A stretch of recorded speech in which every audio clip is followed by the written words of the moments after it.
12월 31일 마지막 저녁 밤을 보내고 있습니다. 송구 영신 예배에 이 시간에 함께 하시는 모든 성도 여러분들을 축복하고 환영하며, 또한 이 마지막 또 2021년의 마지막 시간, 그리고 2022년에 또 새로운 이 시간 가운데 하나님의 크신 은혜와 축복이 가득하시기를 간절히 소원합니다. 다 같이 사도신경 고백하시겠습니다. 전능하사 천지를 만드신 하나님 아버지를 내가 믿사오며 그 외아들 우리 주 예수 그리스도를 믿사오니 이는 성령으로 잉태하사 동정녀 마리아에게 나시고 본디오 빌라도에게 고난을 받으사 십자가에 못 박혀 죽으시고 장사한 지 사흘 만에 죽은 자 가운데서 다시 살아나시며 하늘에 오르사 전능하신 하나님 우편에 앉아 계시다가 저리로서 산자와 죽은 자를 심판하러 오시리라. 성령을 믿사오며 거룩한 공회와 성도가 서로 교통하는 것과 죄를 사하여 주시는 것과 몸이 다시 사는 것과 영원히 사는 것을 믿사옵나이다. 아멘. 존귀하신 주님의 이름을 높여드립니다. 어느덧 2021년의 마지막 저녁, 마지막 밤을 보내고 있습니다. 이제 우리에게 새로운 또 2022년이라는 새해가 기다리고 있습니다. 그리고 그 마지막과 시작 지점의 그 중간 사이에 오늘 우리는 하나님 앞에 또 겸손하게 무릎 꿇고 예배드리며 나가기를 원합니다. 주님, 오늘 하나님 앞에 예배드리며 또 마지막 시간, 그리고 처음 시간을 주님과 함께 동행하기를 원하며 또 주님의 음성 듣기를 원하고 주님의 이끄심을 받기를 사모하는 모든 성도들에게 주님 임재하여 주시고, 하나님의 깊은 음성과 그리고 하나님이 이 땅을 향하여 우리 자신을 향하여 말씀하시는 그 하나님의 음성에 청종하게 하여 주시옵소서. 각 가정에서 곳곳에서 또 병상에서 여러 모양으로 하나님을 부르짖고 기다리며 또 예배드리는 모든 성도들 가운데 지난 한 해 또 모든 수고와 또 고생했던 모든 그 시간들을 하나님 위로하여 주시고, 또 다가오는 한 해 하나님께서 새로운 마음으로, 새로운 은혜로, 새로운 축복으로 나갈 수 있도록 또 새 힘과 새 마음, 새 영을 부어 주시옵소서. 감사와 찬양을 드리며 예수님의 이름으로 기도드립니다. 아멘.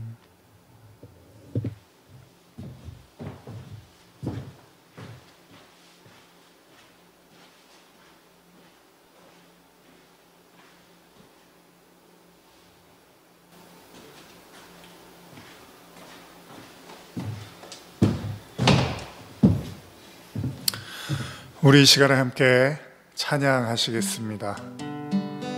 여러분들의 마음을 모아 진심으로, 신령과 진정으로 하나님께 찬양하시겠습니다. 사랑합니다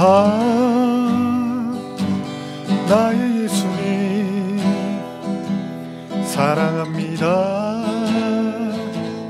아주 많이요. 사랑합니다 나의 예수님, 사랑합니다 그것뿐이에요. 사랑한다 하느라 내가 너를 잘 아노라. 사랑한다 하느라 내게 축복 더하노라. 사랑합니다 나의 예수님, 사랑합니다 아주 많이요. 사랑합니다 나의 예수님, 사랑합니다 그것뿐이에요. 사랑한다 내 딸아, 내가 너를 잘 아노라.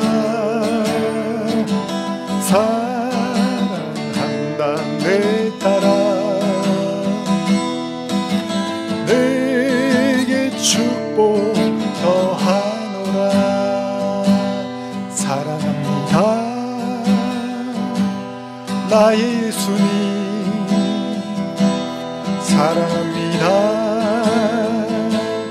아주 많이요 사랑합니다. 나의 예수님 사랑합니다. 그것뿐이에요. 사랑한다 아들아 내가 너를 잘 아노라. 사랑한다 내 딸아 내게 축복 더하노라. 사랑한다 아들아 내가 너를 잘 아노라. 사랑한다 내 딸아 내게 축복 더하노라. 마음속에 근심이 있는 사람 주 예수 앞에 아뢰어라. 슬픈 마음 있을 때라 또 주 예수께 아뢰라. 주 예수 앞에 아뢰어라. 주 우리의 친구니 무엇이나 근심하지 말고 주 예수께 아뢰라. 눈물 나며 깊은 한숨 쉴 때 주 예수 앞에 아뢰어라. 은밀한 죄 내게 있더라도 주 예수께 아뢰라. 주 예수 앞에 아뢰어라. 주 우리의 친구니 무엇이나 근심하지 말고 주 예수께 아뢰라. 괴로움과 두려움 있을 때에 주 예수 앞에 아뢰어라. 내일 일을 염려하지 말고 주 예수께 아뢰라. 주 예수 앞에 아뢰어라. 주 우리의 친구니 무엇이나 근심하지 말고 주 예수께 아뢰라. 죽음 앞에 겁을 내는 자여 주 예수 앞에 아뢰어라. 하늘나라 바라보는 자여 주 예수께 아뢰라. 주 예수 앞에 아뢰어라. 주 우리의 친구니 무엇이나 근심하지 말고 주 예수께 아뢰라. 주 예수 앞에 아뢰어라.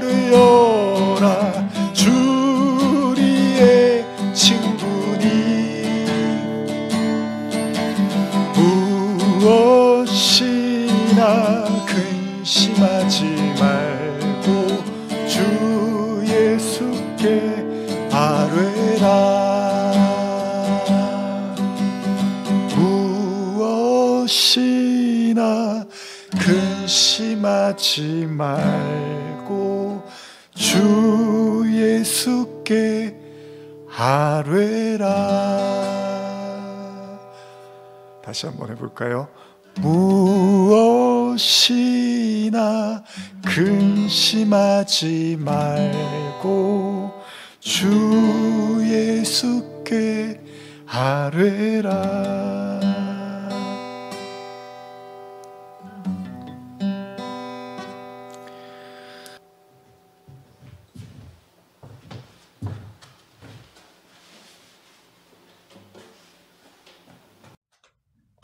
주를 위한 이곳에 예배하는 자들 중에 그가 찾는 이 없어 주님께서 슬퍼하시네. 주님이 찾으시는 그 한 사람 그의 배자. 내가 그 사람 되길 간절히 주께 예배하네. 주내로 이곳에 서 있네. 주 임재에 엎드려 절하네. 그 어느 것도 난 필요 없네. 주님만 경배해. 주내로 이곳에 서 있네. 주 임재에 엎드려 절하네. 그 어느 것도 난 필요 없네. 주님만 경배해.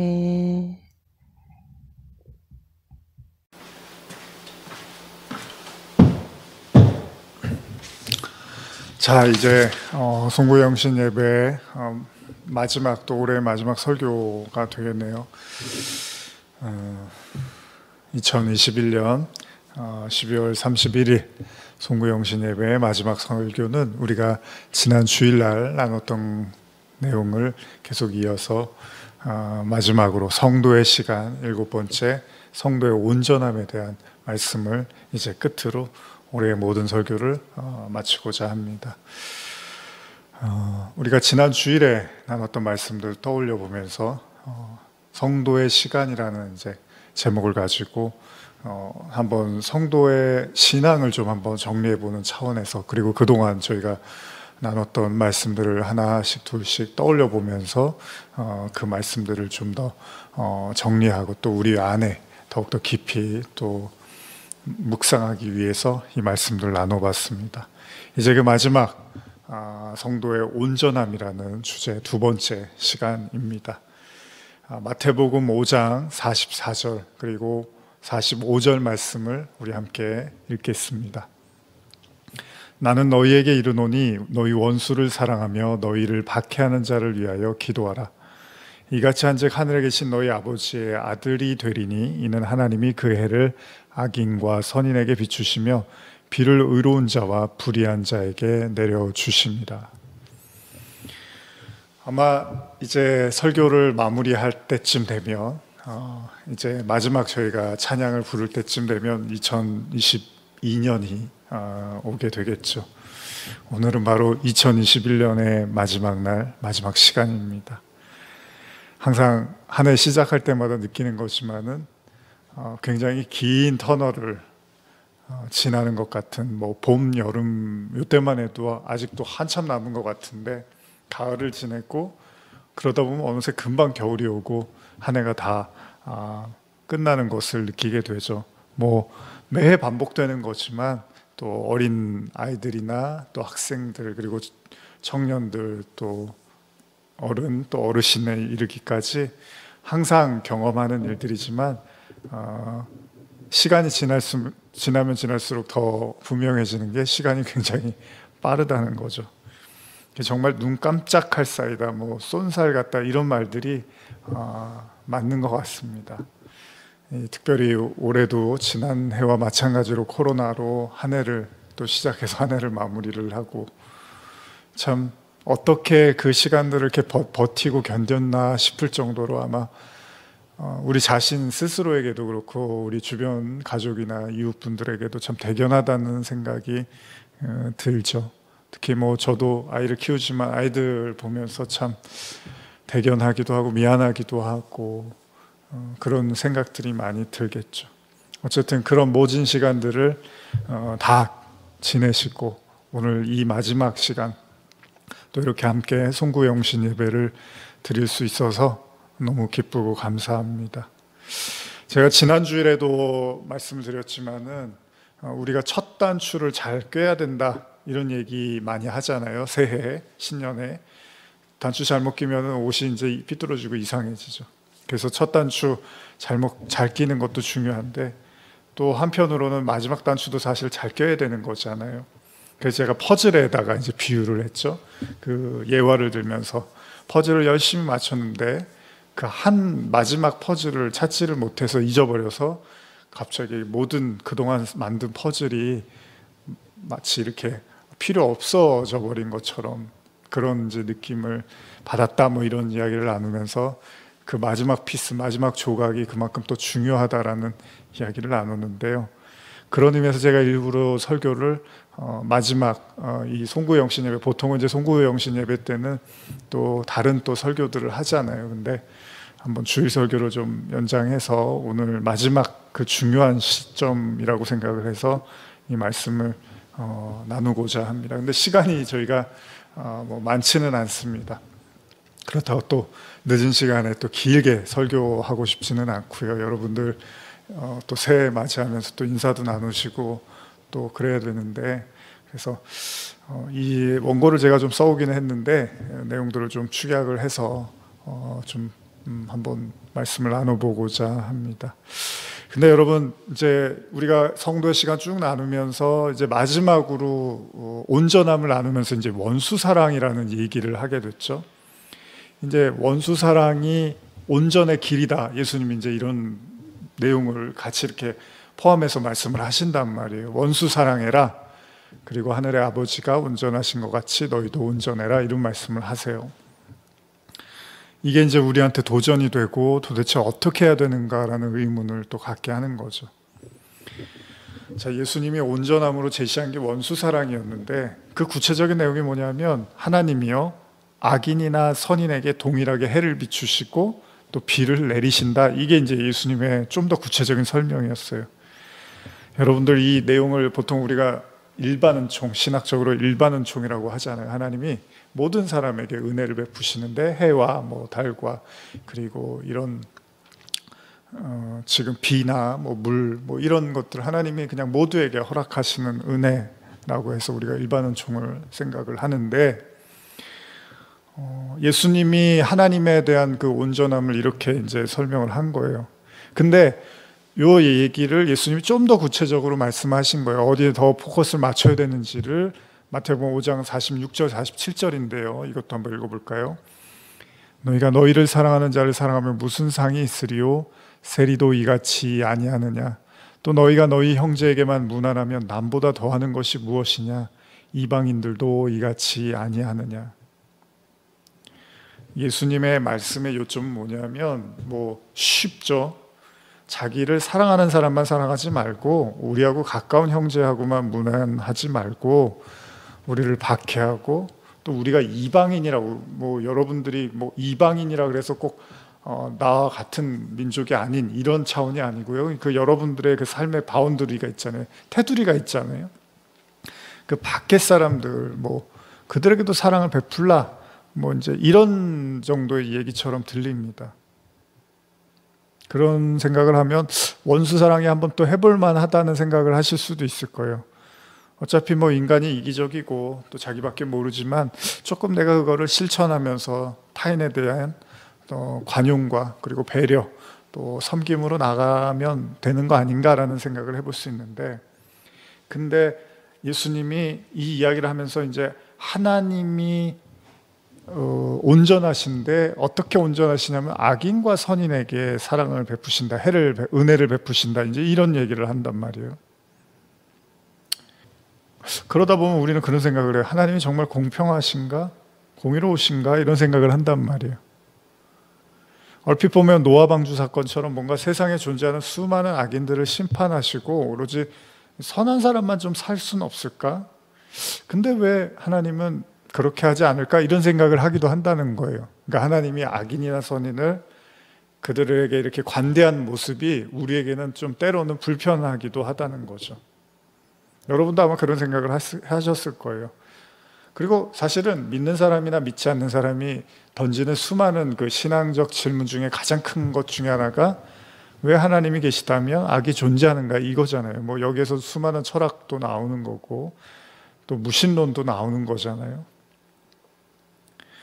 근데 이제 오늘 그 본문이 이런 질문에 대한 약간의 해답이 될 수 있겠죠. 왜냐하면 하나님은 악인한테는 못되게 대하시고 선인한테는 잘해주시고 이런 게 아니라 악인이나 선인에게 똑같이 은혜를 베푸신다, 이제 예수님이 이렇게 말씀을 하셨기 때문이에요. 그럼 이제 우리가 이 말씀을 떠올리면서 그래, 그러면 우리도 모두에게 잘해줘 보자. 나 좋아하는 사람도 있고 나 싫어하는 사람도 있고, 여러분도 이제 그런 거 느끼실 거 아니에요. 여러분 삶에서 여러분 좋아하는 사람, 여러분 싫어하는 사람. 근데 그냥 뭐 다 참고 받아주고 좋게 대해야지, 이런 생각을 할 수 있을 거죠. 그러면 이 얘기가 그냥 미운 사람한테도 좀 착하게 잘 대해줘, 기분 나빠도 좀 참으면서 잘해줘, 이런 얘기를 하는 건가? 근데 이런 얘기를 하면서 온전하라고까지, 여러분 이거는 학교에서 초등학교 애들도 다 아는 얘기잖아요. 야, 너 좋아하는 사람한테만 잘하지 말고 너 싫어하고 좀 관심 없는 사람한테도 관심 갖고 잘해줘. 이런 얘기를 지금 하면서 예수님이 하나님처럼 온전하라, 이런 얘기를 하시지는 않겠죠. 다만 이 얘기가 다는 아니겠죠. 물론 자기한테 잘해주지 않는 사람한테 잘해주는 거는 좀 배가 아프잖아요. 화도 나고, 그리고 꾹꾹 참고 나면 또 마음에 병이 생긴단 말이죠. 그러니까 하루 이틀이지 한두 번이지 자기 핍박하고 자기 맨날 욕하고 해코지하는 사람한테 계속 헤헤 웃으면서 아무렇지도 않은 것처럼 또 손에 봐가면서 그렇게 하는 거 쉽지 않습니다. 자, 도대체 뭘 말씀하시는 걸까요? 아니, 어떻게 하면 원수 사랑이 가능할까요? 그리고 예수님은 원수 사랑을 통해서 온전에 이르라는 그런 말씀을 하시는데, 물론 지난주에도 나눴지만 예수님은 하나님이 온전하신 것처럼 너희도 온전하라고 했으니까 이거는 해도 되고 안 해도 되는 게 아니라 우리의 삶에서, 우리의 신앙에서도 나타나야 된다는 거잖아요. 근데 여러분, 이제 이 말씀을 나누다가 제가 뭐 이 내용도 더 구체적으로 나누기 시작하면 굉장히 많은 방대한 분량이 될 수 있습니다. 근데 오늘은 이제 송구영신 예배이고 해서 제가 좀 그 성경에서 한 이야기를 가지고 이제 이 내용들을 설명하면서 마무리를 하려고 하는데, 베드로 이야기를 좀 해보려고 해요. 여러분 베드로 잘 아시죠? 예수님의 제자고 사도 베드로가 사도행전 10장에 이제 등장을 하는데, 베드로의 환상 아시죠, 여러분? 이 베드로가 뭐 예수님의 십자가와 부활을 경험하고 성령도 받고 그러면서 막 복음을 전도하는데 뭐 3,000명이 돌아오고 어마어마한 일들이 일어나잖아요. 그런데 이 베드로에게 어느 날 이제 환상이 임한단 말이에요. 근데 그 환상이 이제 어떻게 시작을 하냐면, 이 환상 때문에 베드로가 그동안은 이방인, 그러니까 당시 유대인에서 이방인들에게 복음을 전해야 될 그렇게 강력한 필요성을 못 느꼈어요. 근데 이 환상으로 인해서 이제 하나님이 베드로에게 무언가를 가르쳐 주시고 이제 이방인들에게 복음을 전하는 계기가 됐는데, 이거 한번 제가 읽어볼게요. 같이 읽어보겠습니다. 사도행전 10장 9절 10절인데, 이튿날 그들이 길을 가다가 그 성에 가까이 갔을 그때 베드로가 기도하려고 지붕에 올라가니 그 시각은 제6시더라. 그가 시장하여 먹고자 하매 사람들이 준비할 때에 황홀한 중에. 베드로가요, 욥바라는 지역에 머무르던 중에 그는 기도하러 지붕 위에 올라가죠. 근데 하나님으로부터 환상을 봐요. 그렇죠? 근데 이 환상의 내용이 중요합니다. 뭐 아시는 분들은 아시지만 이것도 한번 같이 읽어볼까요? 사도행전 10장 11절에서 14절인데, 자, 하늘이 열리며 한 그릇이 내려오는 것을 보니 그는 보자기 같고 내 귀를 메어 땅에 들이었더라. 자, 보자기가 내려옵니다. 그 안에는 땅에 있는 각종 네 발 가진 짐승과 기는 것과 공중에 나는 것들이 있더라. 또 소리가 있으되 베드로야 일어나 잡아 먹어라 하거늘 베드로가 이르되. 자, 보자기가 내려오고 거기에 각종 네 발 가진 짐승과 기는 것과 뭐 공중에 나는 거니까 세겠죠. 뭐 이런 게 있는데 문제는 하나님이 그걸 잡아먹으라고 하는 거예요. 환상 속에서. 그러니까 베드로가 뭐라 그러죠? 14절. 베드로가 이르되 주여 그럴 수 없나이다. 속되고 깨끗하지 아니한 것을 내가 결코 먹지 아니하였나이다.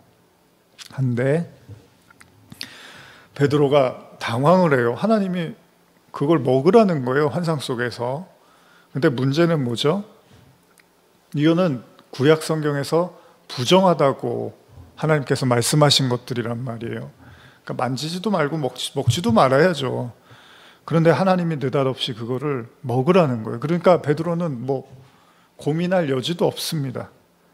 그냥 바로 안 됩니다. 절대 그럴 수 없습니다라고 이야기를 한단 말이죠. 자기는 한 번도 그런 부정한 것들을 먹어본 적이 없습니다라고 이야기를 해요. 근데 베드로 입장도 이해가 가요. 왜냐하면 그동안 이제 유대인으로 살았고 물론 예수님을 만났지만 그가 살아온 전통과 환경과 신앙생활이 있는데 당연히 하나님이 부정한 거를 구약에서 죄악시 율법으로 부정하다고 한 걸 먹으라고 하면 당연히 안 먹어야죠. 그렇죠? 당연한 거잖아요. 그러니까 아마 베드로는 하나님이 날 시험하시려고 그러나 이제 이런 생각을 했을 거예요. 근데 하나님이 계속 반복을 하신단 말이죠. 10장 15절 16절인데요. 또 두 번째 소리가 있을 때 하나님께서 깨끗하게 하신 것을 내가 속되다 하지 말라 하더라. 이런 일이 3번 있은 후 그 그릇이 곧 하늘로 올려져 가니라. 환상 속에서 베드로가 자기 귀를 의심하는 듯한 이야기를 듣는데요. 당연히 부정해서 안 먹어야 된다고 생각했던 걸 하나님이 뭐라고 하냐면 갑자기 하나님이 깨끗하게 한 걸 네가 속되다고 하지 말아라 이렇게 말씀을 하시는 거예요. 베드로가 아마 귀를 의심했을 거예요. 아니 이건 율법에서 분명히 부정하다고 했는데요. 근데 성경은 하나님이 깨끗하게 했다고 말을 하는 거예요. 아니 하나님이 부정하다고 해놓고서 하나님이 깨끗하다고 해버리면 베드로가 혼란스럽잖아요. 그러니까 베드로는 죽어도 못 지키겠는 거예요, 하나님 말씀을. 근데 이게 재미있는 거예요, 여러분. 뭐 이것도 설명하자면 길지만 그냥 간략하게 말씀드리면 지금 베드로는 뭐가 더 중요하냐면 하나님의 말씀이 중요한 게 아니라 자기가 알고 있는 율법이 더 중요한 거잖아요. 그죠?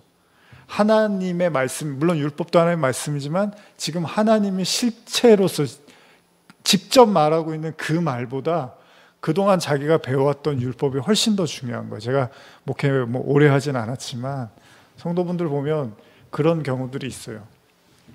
본인이 알고 있었던 어떤 그 율법의 어떤 방식, 신앙의 방식을 고수하는 경우가 있어요. 근데 성경에서는 그게 아니라고 하거나 그것이 중요하지 않다고 하거나 그거로부터 자유로워도 된다고 해도 자기가 고수하는 걸 더 유지하고 지키려고 하는 사람들이 있거든요. 근데 지금 베드로도 하나님이 직접 아니 내가 깨끗하다고 말하잖아. 그래도 베드로는 하나님의 말씀이 중요한 게 아니라 본인이 알고 있었던 율법이 훨씬 더 중요한 거예요. 여러분 잘 생각해 보십시오. 그러면서 베드로가 뭐라고 하냐면 나는 한 번도 이 율법을 어겨본 적이 없습니다. 이런 표현을 해요. 나는 부정한 걸 먹어본 적이 없어요 라고 이야기를 하는 게 우리가 내내 하는 얘기지만 베드로가 지금 이 순간에 보세요. 예수님의 십자가와 부활하시고 예수님 만나서 용서받았어요. 그리고 나서 오순절 성령 받았어요. 성령 받고서 증인으로 살고 기적과 이적을 일으켰어요. 하나님하고 당대에 어떻게 보면 최고의 사도였어요. 그런 베드로가 하나님이 말씀하시는 것보다 본인이 알고 있는 율법이 훨씬 더 중요하다고 생각을 하고 있다는 거죠. 그리고 심지어는 그걸로 여전히 자기가 의롭다고 생각을 하는 거예요. 사람이 안 깨집니다, 여러분. 쉽게 깨지지 않습니다. 뭐 저도 그렇고 여러분도 그렇고 말씀 우리가 끊임없이 나누고 하지만 인간의 그 강팍함은요 쉽게 깨지지 않습니다. 베드로 이 말씀 제가 예전에도 나눴지만 베드로가 아주 잘 보여주는 거예요. 여전히 자기가 예수 그리스도의 십자가의 공로로 구원받고 의롭다 칭함을 받았음에도 불구하고 여전히 자신의 선과 의로움의 기준은요 베드로도 율법입니다. 율법. 하나님은요 이런 베드로의 신앙적 근자감, 그 자신감 있죠? 그게 베드로 뼛속까지 박혀있는 율법에 의거하고 있다는 것을 너무나 잘 알고 계셨던 거예요. 여전히 그는 유대주의적 선민의식으로부터도 나와 있지 못합니다. 그래서 이 환상을 계기로 이제 베드로가 그게 깨지는 이제 계기가 되거든요. 아, 이방인에게도 성령이 임하는구나. 이제 이런 얘기를 고넬료를 만나고 하면서 이제 나타나는데, 제가 드리고 싶은 말씀은 이 베드로조차도 여전히 자신의 선과 악의 이분법적 그 사고방식에서부터 나오지 못하고 있더라는 거예요. 그러니까 여러분, 하나님을 너무 이렇게 우리가 소위 띄엄띄엄 본다 그러죠.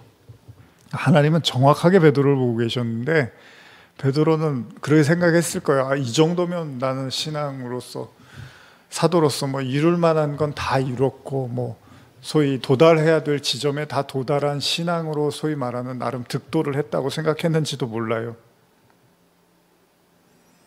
근데 중요한 건 지금 베드로가 율법을 신봉하고 있습니까? 하나님을 신봉하고 있습니까? 성경에는 정확하게 기록하진 않지만 하나님은 3번 반복했고 베드로는 3번 연속으로 거부한 것으로 보입니다. 베드로가 예수님을 3번 부인했던 것처럼 지금 하나님 앞에서도 여전히 자기의 율법으로 인해서 의로워졌다고 생각하는 그 생각을 가지고 하나님의 말씀을 3번이나 거절을 하고 있다는 겁니다. 완벽한 부인을 얘기하는 겁니다. 잘 생각해 보십시오. 이 지점이 굉장히 중요한데, 하나님이 깨끗하다고 하시면 깨끗한 거잖아요. 신앙인들이 빠지기 쉬운 함정이 있는데요, 선악의 주체는 우리가 아니라 하나님이시라는 겁니다. 하나님이 그러는 거예요, 베드로한테. 이거 더럽니? 자, 이제 내가 깨끗하다고 할게. 그럼 넌 어떡할 거니?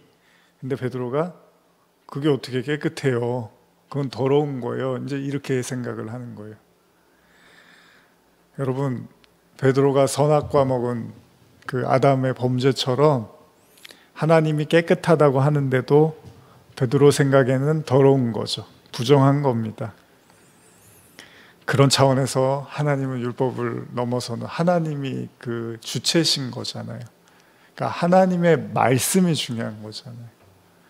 근데 그 하나님의 말씀을 문자로 기록해 놓고 그것을 표면적으로 이해하고 있었던 베드로의 선악의 기준에 근거한 사고방식이 여전히 하나님께 순종하지 못하고 하나님의 뜻을 헤아리지 못하게 된다는 겁니다.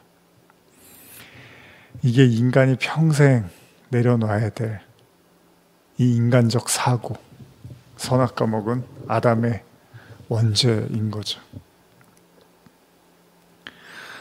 시간이 흐르고 신앙적 수많은 경험을 하고 또 때로는 저주도 하고 회개도 해보고 성령도 받아보고 기적도 일으켜봤지만 그럼에도 불구하고 여전히 살아남아있는 베드로의 생각, 그 선과 악에 대한 강력한 단단한 생각은 내려놓지를 못하더라는 겁니다. 바로 이 지점이 인간이 원죄로부터 자유롭지 못함을 베드로를 통해서도 보여주고 있는 거죠. 그러다 보니 하나님의 말씀조차, 하나님의 요청조차 이런 지하에 거절을 합니다.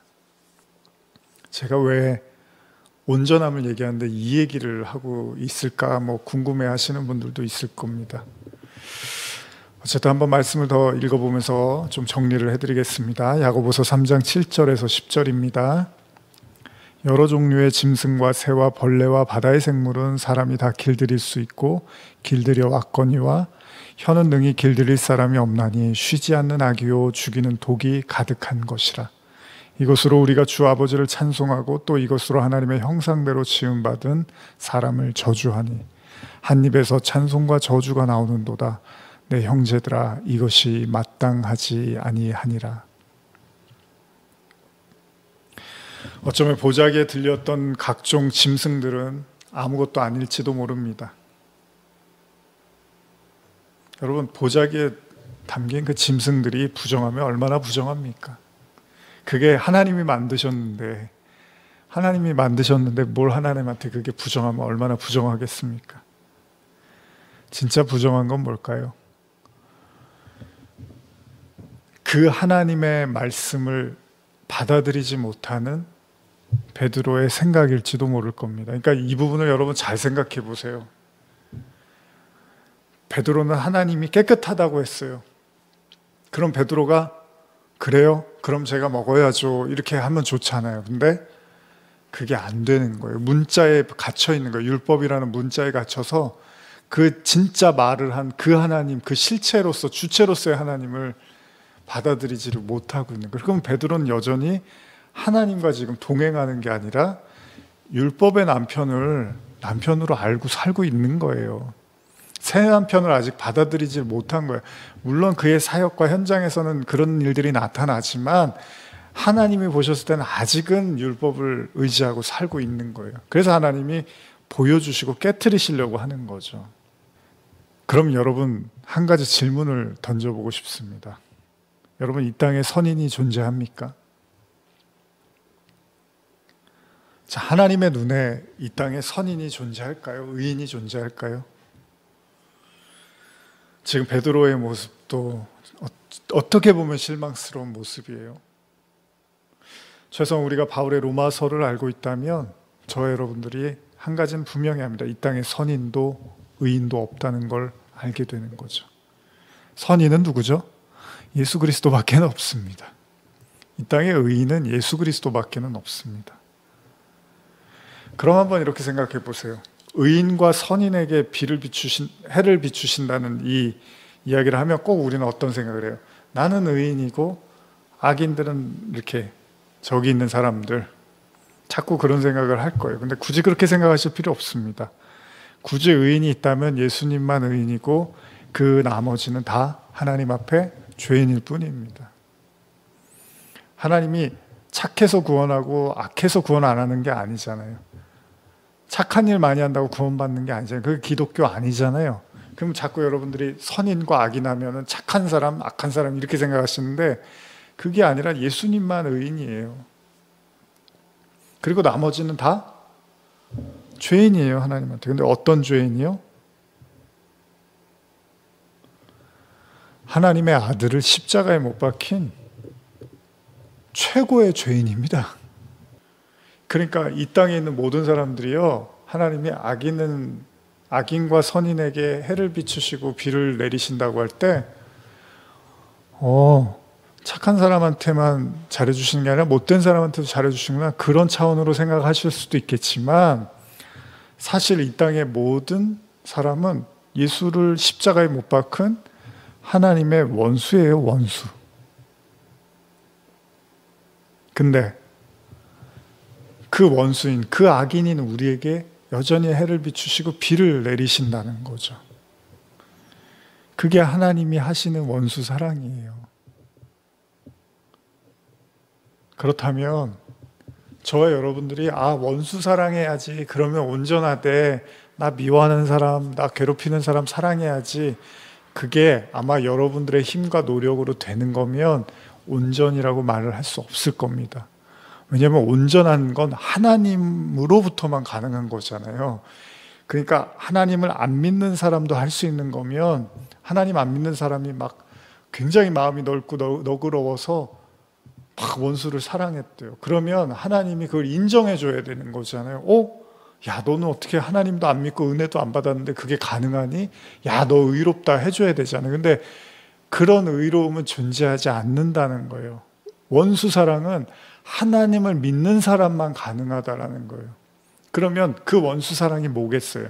단순히 저와 여러분들이 마음을 막 수양하고 참고 인내해서 어떻게 얻게 되는 결과물이 아니라 복음은 다른 차원으로 말하고 있다는 거죠. 그게 뭡니까?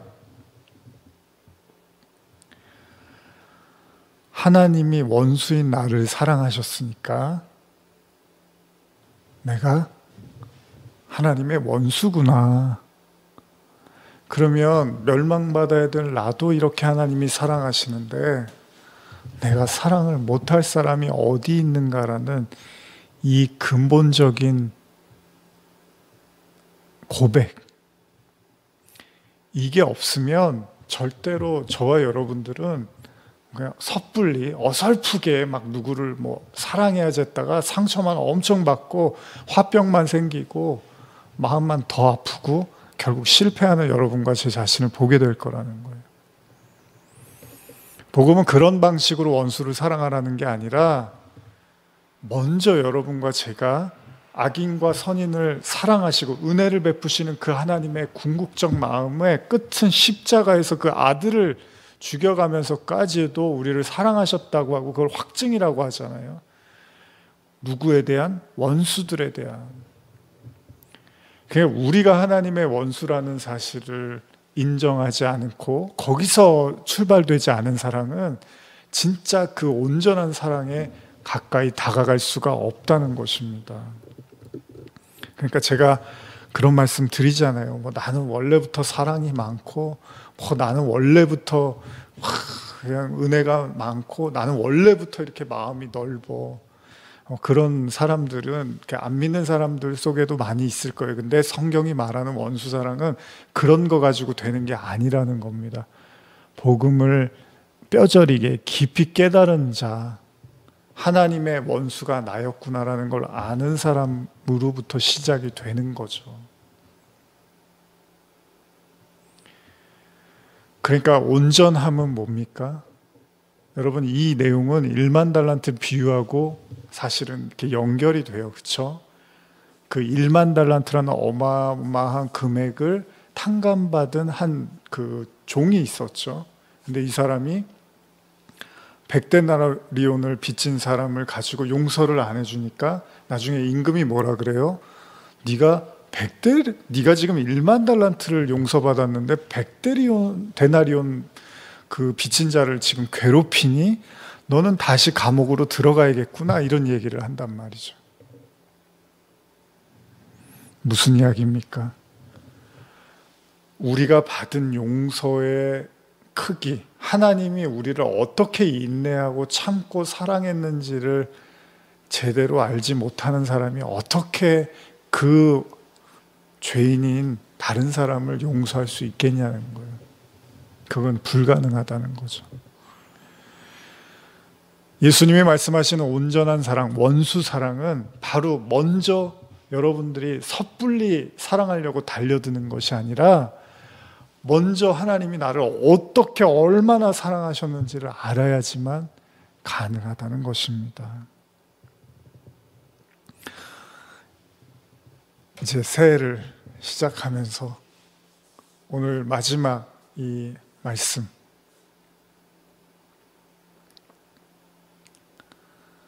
저는 여러분들과 이제 다시 복음의 처음으로 돌아가서 정말로 하나님의 사랑 앞에 겸손히 무릎 꿇고 나갔으면 좋겠습니다. 우리가 살고 있는 이 세상이 정말로 한 치 앞도 내다볼 수 없는 어수선하고 혼란스러운 상황 속에 우리는 살고 있습니다.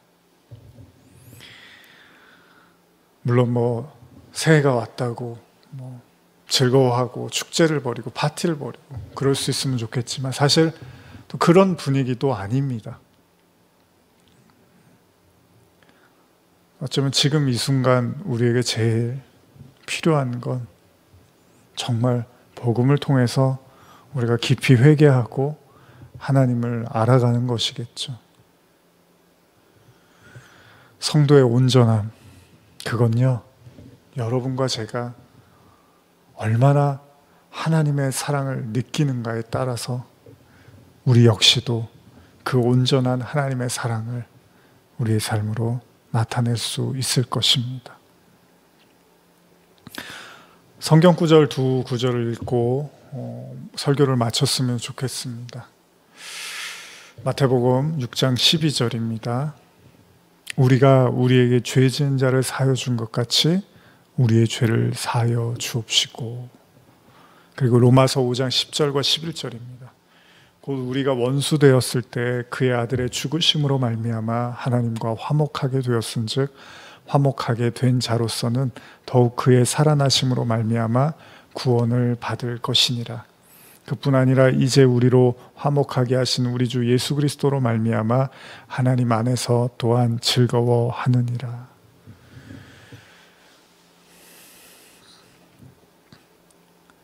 성도의 온전함, 그리고 2022년을 시작하면서 이제 정말로 예수님이 말씀하시는 진정한 사랑이 먼저 우리 자신의 신앙, 우리의 마음에서 그 하나님의 사랑이 더욱더 깨달아지고 넓어지고 나아가서 우리가 정말 영혼을 향해서 진정한 그 원수 사랑의 가르침을 우리의 삶으로 나타내는 2022년은 정말로 더 큰 하나님의 사랑이 여러분과 저의 삶에 부어지고 나타나는 그런 한 해가 되기를 간절히 축복합니다.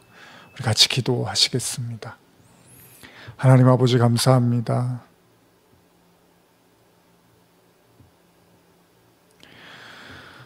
우리가 잊고 살았다면 이 시간 첫사랑을 회복하게 하여 주시옵소서.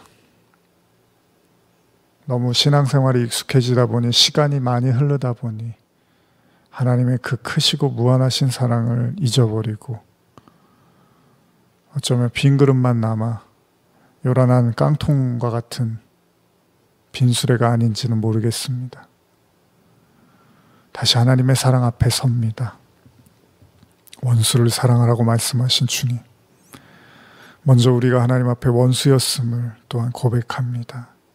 그럼에도 불구하고 우리를 인내하시고 참으시고 선대하시고 은혜를 베푸시고 나아가 구원하신 주님, 이 첫사랑을 회복하고 새롭게 시작하는 2022년, 이 첫사랑으로 충만하게 우리에게 은혜를 내려 주시옵소서.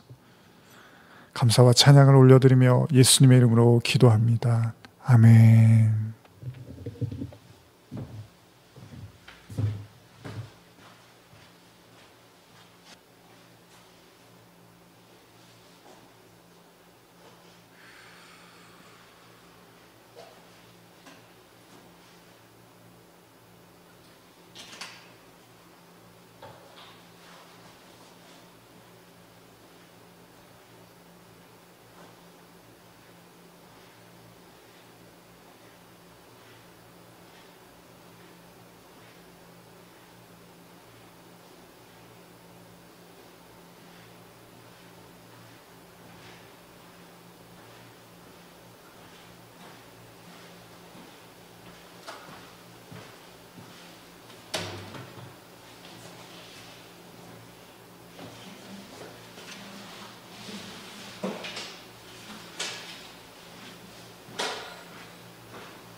자, 이제 2022년에 새해가 밝았습니다.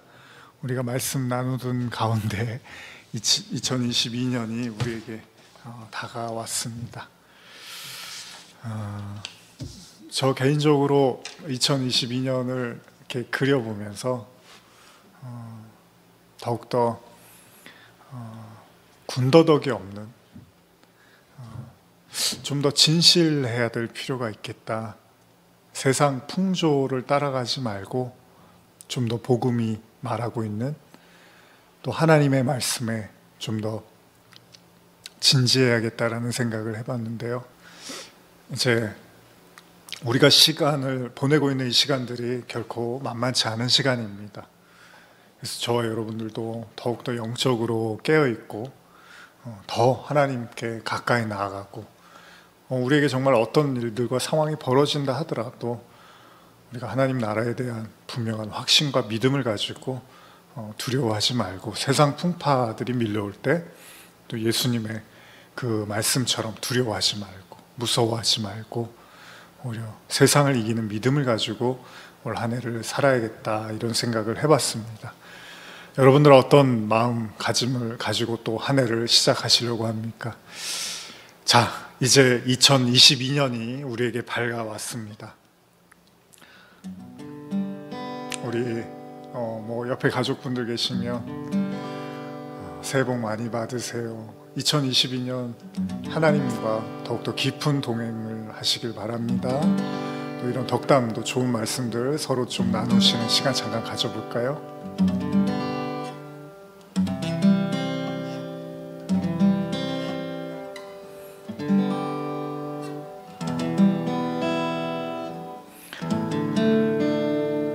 저도 여러분들께 또 축복하면서 새해 복 많이 받으세요 말씀드리고 싶습니다.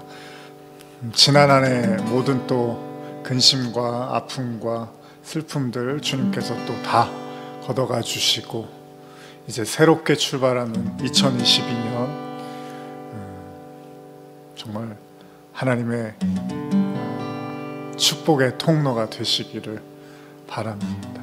여러분 계시는 곳곳마다 하나님의 영광이 나타나고 하나님의 일하심이 나타나고 하나님의 복음이 나타나는 우리 성도분들 모두가 다 축복의 통로가 되는 그런 은혜가 있기를 간절히 바라면서 자, 이제 우리 2022년도 여전히 우리가 하나님을 사랑하고 또 나를 사랑하시는 주님만 바라보며 나가겠다는 그런 또 고백을 하면서 이제 이 찬양 부르고 축도로 모든 예배를 마치겠습니다. 사랑합니다 나의 예수님 사랑합니다 아주 많이요 사랑합니다 나의 예수님 사랑합니다 그것뿐이에요 사랑한다 하더라 내가 너를 잘 아노라 사랑한다 하더라 내게 축복 더하노라. 우리 옆에 분들 축복하면서 또 우리 성도분들 생각하시면서 두 손을 이렇게 서로 축복해주면서 한번 불러보겠습니다. 사랑합니다 나의 예수님 사랑합니다 아주 많이요 사랑합니다 나의 예수님 사랑합니다 그것뿐이에요 사랑한다 내 딸아 내가 너를 잘 아노라 사랑한다 내 딸아 내게 축복 더하노라. 마지막으로 한 번 더 부르면서 마쳤으면 좋겠는데요. 오늘 말씀 나눈 원수사랑도 그런데 우리가 첫사랑을 회복한다는 게 뭘까요? 결혼하신 분들 계시겠지만은 오래 살다 보면 무뎌지고 익숙해지는 것들이 있잖아요. 근데 어느 날 우연히 이 사람이 옛날에 나 때문에 참 많이 고생했지, 이 사람이 나 때문에 참 많이 애썼지, 이런 것들을 이제 느끼게 되는 때가 있잖아요. 그럴 때 참 이 사람이 나를 많이 사랑해 줬구나, 이 사람이 나를 참 많이 아껴줬구나, 그러면서 더 소중하게 이렇게 느껴지죠. 뭐 부모님 사랑도 그렇고요, 다 그렇죠. 하나님 사랑도 그렇습니다.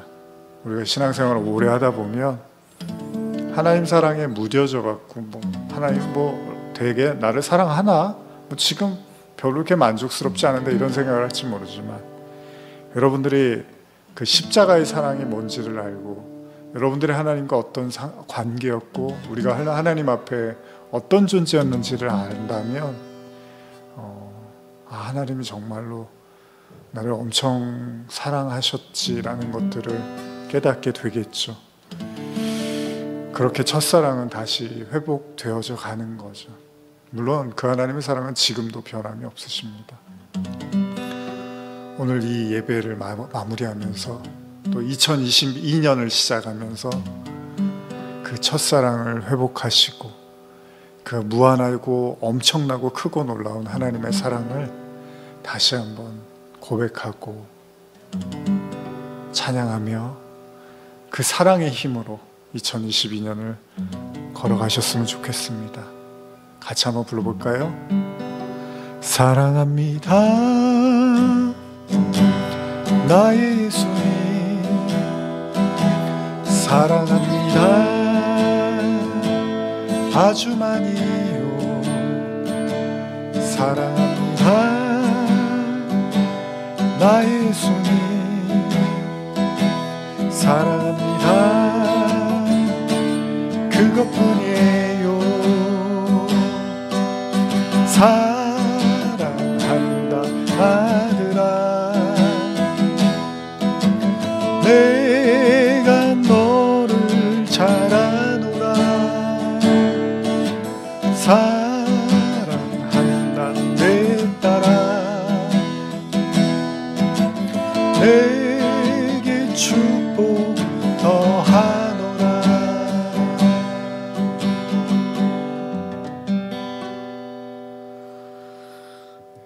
다시 한번 2022년 새해 하나님이 주시는 큰 축복과 형통의 은혜가 성도분들에게 있기를 간절히 소원하며, 또 개인적으로 목회자로서의 바람은 여러분들 모두가 하나님의 통로로, 주님의 도구로 사용되시는 한 해 되시기를 간절히 소원합니다. 이제 축도로 모든 예배를 마치고자 합니다. 이제 다가오는 신년 또 감사주일 또 실시간으로 여러분들과 함께 예배 드릴 계획입니다.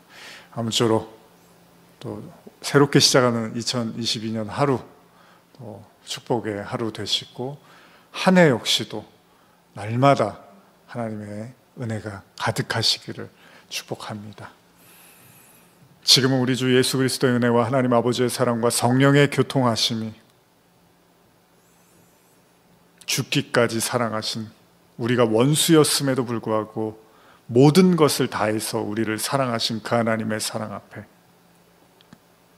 변함없는 영원한 그 하나님 사랑 앞에 감사와 찬양으로 고백하며 그 첫사랑을 회복하며 2022년을 하나님의 풍성한 사랑과 은혜 가운데 누리기를 간절히 사모하는 마음으로 머리 숙인 모든 성도들 머리 위에, 병상에서 또 일터에서 모든 삶의 현장에서 하나님 앞에 고개 숙인 모든 성도들 머리 위에 지금부터 영원히 함께 있을지어다.